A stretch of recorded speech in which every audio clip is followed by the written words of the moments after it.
Well, Moses, thank you so much for joining us here tonight here in Bracket Mentor. Thank you for making the time. I know you're a busy person, so I really appreciate it. We're hoping that this can help people out there that maybe are looking into career changes.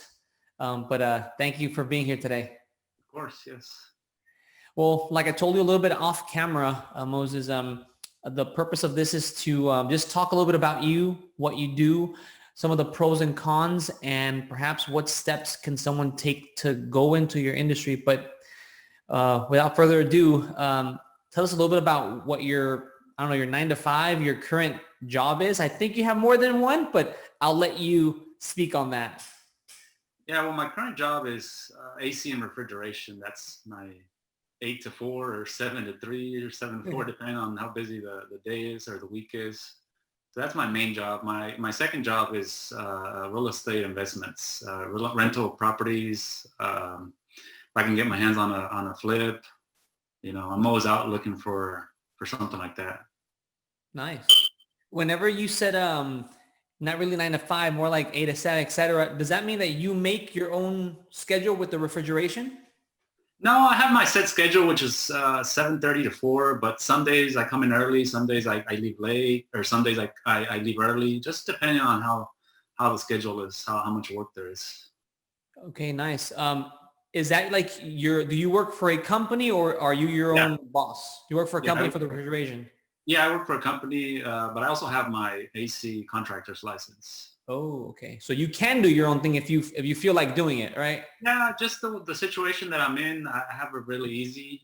It's a very flexible job, and my hours are very flexible. I have a lot of seniority, I have a lot of vacation time, so I'm at a point in my life where I'm good.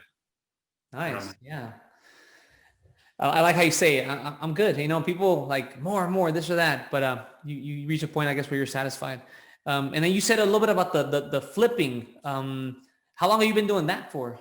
Well, not so much the flipping, more or less the real estate investment, the real estate rental properties. I've been doing that since '06, so what, about 14 years. Wow. So yeah, I've been through the bubble, the subprime Yeah. bubble. I've been through the real estate crash and another bubble. Here we are. Wow. Yeah, you're definitely sound like you're a pro in the game, man. You're Well, not you're not a newbie in any of this stuff. You know exactly what you're doing. I wouldn't call myself a pro, but you live and learn. Yeah, excellent. Well, that's crazy, man. That's amazing. I don't know how do you make enough time to do work for a company and then like invest in property? That's crazy. That takes Well, dedication. yeah, it takes a lot of dedication and a lot of time. Plus, I have my family, and the situation that I'm in, where the job that I have, it's very flexible. I do a lot of stuff during the day. I'll go run errands, if I have to go check on the house, I'll go check on during my lunch break or an extended lunch break. So I do a lot of that stuff during the day, actually, because I work close by where the houses are. So I almost do two jobs in one. Nice. Like, wow. Talk about using your time wisely, man. That's excellent. That's amazing. What are some of the pros, the bad, the ugly about being in these industries that you're in? I mean, first of all, refrigeration, it's not a sexy job. I mean, it's a dirty job. You have to work with your hands. I would recommend it for somebody that likes to work with their hands. The cons are it's a lot of hours. You're working nights and weekends, and sometimes I have stuff planned with my wife, and I have to cancel it because I'm on call, or something comes up with the rental houses. I have to drop what I'm doing. So it's not an 8 to 5 job. It's a 24/7 job. Wow. So, Have you ever had any like middle of the night calls? oh yeah, when I'm on call at work, I get calls all the time. I just got off call this past week, and I think I put in 60 something hours. So I was working Saturday, Sunday, a couple nights during the week, and I'm already used to it. My wife is used to it. So, and as far as that goes, but sometimes I'll get calls from tenants where something goes wrong, a major issue, something I have to go take care of, an AC or water heater, something dumb, and I still have to go. I can't sleep well when they're calling me, so I'll just get up and go.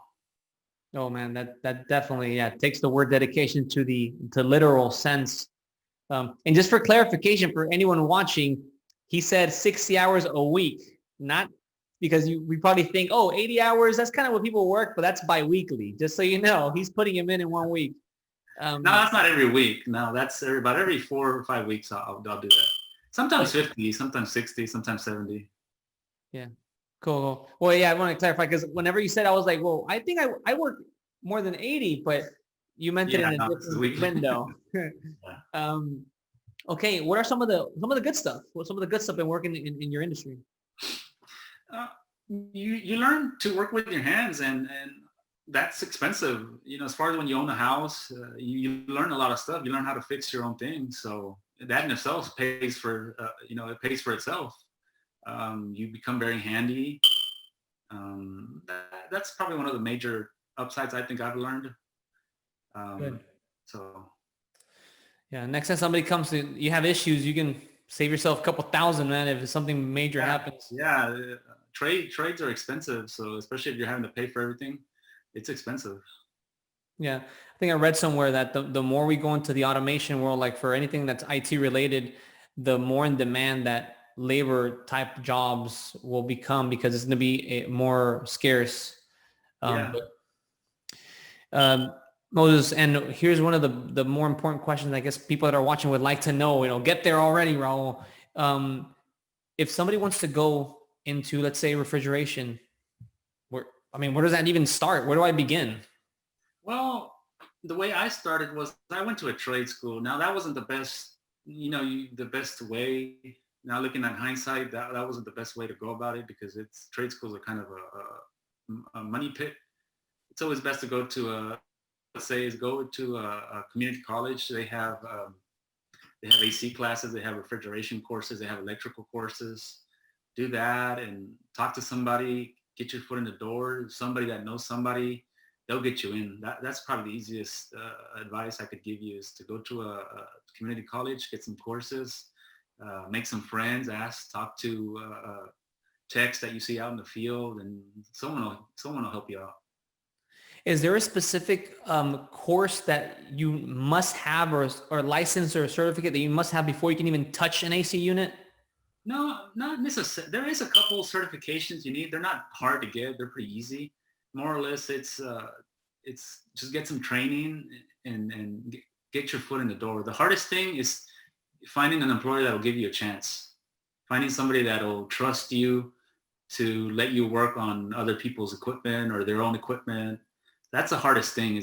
That's one of the things I struggled with when I first got out of school. Nobody wanted to hire me because you don't have any experience. Nobody wants to pay you to train you. So make friends, ask around, push, call, take the initiative, and somebody will give you a chance. That's a good point, man. Yeah, that's a tricky spot to be in. And how about the real estate investment? What if I want to get a property? What do I even look at? Who will train me? Is it the same dynamic? Make a friend, ask for advice. Yeah, I think that's probably the best way too is know somebody that does it and will take you under their wing, that'll hold your hand and will show you the ropes. Will tell you what they've been through to see if that's something you want to get into, because it's not, real estate is not, especially having rental houses is not easy. I think it works perfect for me because I learned how to fix all kinds of stuff, electrical, plumbing, AC. A little bit of cosmetic work. It works out perfect for me because I that's what I get paid to do, and I don't have to pay anybody unless it's something major or unless I want to pay somebody to do it for me. But it's to me it works out perfect for me. Interesting. Here's just something that came in my mind because I have family that's also into investment and even some flipping, and they were concerned that with this whole COVID thing and the stipulations or exemptions that the government's giving, it'll encourage people perhaps to not pay rent, and then you have to eat the costs. Is there any of this? Have you seen any of this, felt any of this so far? Yeah, I'm actually going through a little situation. Exactly what you said. Not that they don't want to pay, but he just doesn't have the money to pay, and I'm kind of almost to the point where I have to evict him. If he doesn't leave within the next couple of weeks, I'm gonna have to go through the eviction process. I've been trying to give him a break, just trying to. It's always best to try to work it out with them. Try to leave on good terms. If they're gonna leave the house, try to give them a chance and let them leave, even if you have to lose some money, because at the end of the day, you want your property back and you don't want it damaged. You don't want to end up bad terms where they can come and trash your house. There's a lot of variables, and yeah. So, and my dad too, he has some rental houses and he's going through a couple situations. It's just part of the business. Yeah, exactly. Yeah. I think this speaks to not only you need to be knowledgeable with properties and the maintenance that they need, but you can also be in these ugly, you can be in nasty situations depending, you have a tenant. Yeah, you could be in legal issues, money issues, so many. It's risky business. It's not just, oh, let me pocket my wallet. Let me just pocket all the money. You have to know what you're doing. You have to know the liability. You have to be one step ahead. Yeah, no, I agree. I can't deny that. Moses, this was basically it. Hopefully we didn't intimidate people by telling these stories, but hopefully this was at least gave them an idea of what it takes to be someone that's either in refrigeration and in property investment. Any last final tips that you want to give somebody that's perhaps in this business right now and is struggling or that wants to get in there? Any final words for them? Yeah, I mean, if you want to get ahead, if you want to get ahead in life, you have to put the hard work in. You have to put in those blood, sweat, tears, late nights, early mornings, cancel events. You have to put the effort to get ahead, and if you put enough effort, you'll get ahead. Don't give up. That's good. That's good advice. Moses, once again, man, I really appreciate your time. Thank you for carving out the time to speak to us here at Bracket Mentor. Hopefully, like I said, this helps somebody. And everyone that's watching, thank you so much for tuning in. And till next time, have a good one. Thank you. Thank you again, Moses. No problem. Thank you.